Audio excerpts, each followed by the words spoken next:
السلام علیکم ناظرین، آپ دیکھ رہے ہیں ڈیٹیکٹیو ٹیلز۔ ناظرین، دجال سیریز کی قسط نمبر 4 میں خوش آمدید۔ ناظرین، آج کا ہمارا موضوع ہے کہ دجال کا خروج کہاں ہوگا، یعنی مقام خروج دجال۔ ناظرین، اس کا حوالہ بھی ہم انشاءاللہ حدیث مبارکہ سے لیں گے۔ حدیث نبوی ہے کہ دجال شام اور عراق کے درمیانی راستے سے نکلے گا اور اپنے دائیں بائیں ہر طرف فساد پھیلائے گا۔ اے ایمان والو، اس وقت ایمان پر ثابت قدم رہنا۔ حدیث کا حوالہ ابن ماجہ، حدیث نمبر 4077۔ ناظرین، آج شام اور عراق میں جو قیامت برپا ہے وہ کسی سے ڈھکی چھپی نہیں۔ افسوس کی بات یہ ہے کہ جن جنگوں کو ہم مال و دولت اور تیل کی جنگ کہہ رہے ہیں وہ اصل میں دجال کی جنگ ہے۔ ایران، شامی حکومت اور ایران میں بیٹھے یہودی، اسرائیل اور امریکہ کا اس جنگ میں اہم کردار ہے۔ اگر آپ خود اس پر روشنی ڈالیں تو آپ کو بہت کچھ نظر آئے گا اور ہم خود کو مسلم کہنے والے ممالک کا کردار بھی عیاں ہو جائے گا۔ ناظرین، شام کے بشار الاسد جو مسلمانوں کے قتل عام کا ذمہ دار ہے، اس کے خاندان کا اصفہانی کے یہودیوں سے گہرا تعلق ہے۔ خیر، ہم اپنے ٹاپک کی طرف آتے ہیں۔ ناظرین، شام اور ایران کے درمیانی راستے سے نکلنے والا جھوٹا مسیحا دجال وہاں سے دوبارہ ایران کے علاقے اصفہان اور اصفہان میں ایک خاص مقام یہودیہ آئے گا اور اپنے لشکر سے جا ملے گا جو صدیوں سے اس کے انتظار میں ہے۔ جیسا کہ دی گئی حدیث مبارکہ میں روایت ہے کہ سیدنا انس بن مالک رضی اللہ تعالیٰ عنہ سے روایت ہے کہ رسول اللہ صلی اللہ علیہ وآلہ وسلم نے فرمایا، دجال اصفہان کی یہودیوں کی بستی سے ظاہر ہوگا، اس کے ساتھ 70,000 یہودی ہوں گے، انہوں نے سبز رنگ کی شالیں کندھوں پر ڈال رکھی ہوں گی۔ حدیث کا حوالہ مسند احمد، جلد نمبر 12، حدیث مبارکہ 12983۔ حضرت انس رسول اللہ صلی اللہ علیہ وآلہ وسلم سے روایت کرتے ہیں کہ آپ صلی اللہ علیہ وآلہ وسلم نے فرمایا، اصفہان کے 70,000 یہودی دجال کی اطاعت کریں گے، ان پر سیاہ چادریں ہوں گی۔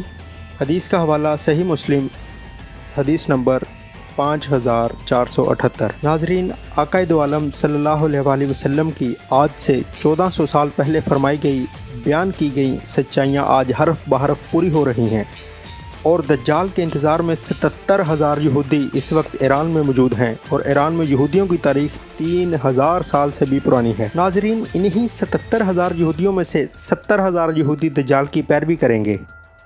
یہی وجہ ہے کہ ایران میں رہنے والے یہودی دنیا بھر میں موجود یہودیوں کے تمام قبائل میں سے سب سے اہم اور افضل سمجھے جاتے ہیں، جنہیں کئی بار اسرائیل میں آباد ہونے کی دعوت دی گئی، لیکن انہوں نے یہ درخواست مسترد کرتے ہوئے ایران کو ہی ترجیح دی۔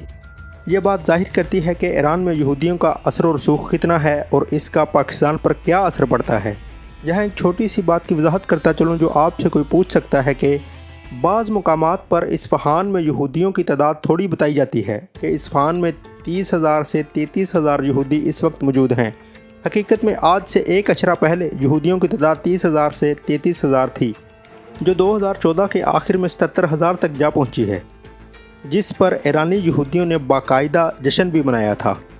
یاد رکھیے کہ اسرائیل میں اس وقت اصفہان کے ایرانی یہودیوں کی تعداد 1,50,000 ہے۔ اسی طرح امریکہ میں رہائش پذیر ایرانی یہودیوں کی تعداد 50,000 سے زیادہ ہے۔ یورپ اور کینیڈا میں قریباً 15,000 ایرانی یہود رہائش پذیر ہیں۔ اس کے علاوہ ایران کے دوسرے حصوں ہمدان، اصفہان، تہران کے علاوہ شیراز میں بھی یہودی موجود ہیں، اور اسرائیلی حکومت اور آرمی میں ایرانی یہودیوں کا بہت زیادہ اثر و رسوخ ہے۔ اسرائیل کے سابق صدر موشیا کاتساف بھی اصفہان کے یہود میں سے تھے۔ اسی طرح اسرائیل کے سابق وزیر دفاع شاول موفاز اور اسرائیل کے ایک مشہور خاقان یہودی مذہبی رہنما کا تعلق بھی اصفہان سے تھا۔ ناظرین، ایک اور روایت میں بھی ہے جس میں سیدنا ابو بکر صدیق رضی اللہ تعالیٰ عنہ سے روایت ہے کہ رسول اللہ صلی اللہ علیہ وآلہ وسلم نے فرمایا کہ مشرق کے جہت میں واقع خراسان نامی جگہ سے دجال نمودار ہوگا، اور ایسے لوگ ان کی پیروی کریں گے جن کے چہرے ڈھالوں کی طرح چوڑے چپٹے ہوں گے۔ حدیث کا حوالہ مسند احمد، جلد نمبر 12، حدیث نمبر 12979۔ ناظرین، ان تمام روایات کا ذکر اس لیے کیا جا رہا ہے کہ دوبارہ کبھی آپ کے سامنے شام، عراق، اصفہان اور خراسان سے دجال کے خروج کا ذکر ہو تو آپ ان میں الجھے نہیں۔ اب اوپر بیان کی گئی حدیث مبارکہ میں جس خراسان کا ذکر ہے، یہ خراسان ایک ہی ہے، افغانستان والا بھی، ایران والا بھی۔ اکثر لوگ ان کو دو سمجھتے ہیں۔ اصل میں قدیم خراسان میں شمال مغربی افغانستان کا علاقہ شامل تھا۔ خراسان مشرق میں بدخشاں تک پھیلا ہوا تھا۔ اور اس کی شمالی سرحد دریائے جیہوں اور خوارزم تھے، اور مختلف ادوار میں نیشاپور، مرو، ہرات اور بلخ اس کے دارالحکومت رہے ہیں، جبکہ مشرقی خراسان ہرات شہر افغانستان کی حدود میں شامل ہے۔ اس کے مشرق میں افغانستان، شمال میں روس، جنوب میں کرمان اور سیستان ہے، اور مغرب میں اصفہان اور جرجان واقع ہیں۔ تو اس میں بھی خراسان ایران میں آتا تھا۔ آخر میں کچھ باتیں واضح کرتا چلوں کہ یہ بھی ہو سکتا ہے کہ دجال کا خروج اصفہان میں ہو اور یہاں سے دجال اپنا لشکر لے کر شام اور عراق میں اپنی خدائی کا دعویٰ کرے۔ اصفہان ایران میں ہے، اور جہاں دجال کے نکلنے اور اپنے لشکر سے ملنے کا ذکر ہے وہ مقام یہودیہ کہلاتا ہے، اور جہاں خراسان کا ذکر ہے زمانہ قدیم میں ایران بھی خراسان میں شامل تھا۔ ناظرین، ان تمام روایات اور نقشے کو سمجھتے ہوئے ہم اس نتیجے پر پہنچتے ہیں کہ دجال شام اور ایران کے درمیانی راستے سے نکلے گا اور وہاں سے پھر ایران کے علاقے اصفہان میں آئے گا۔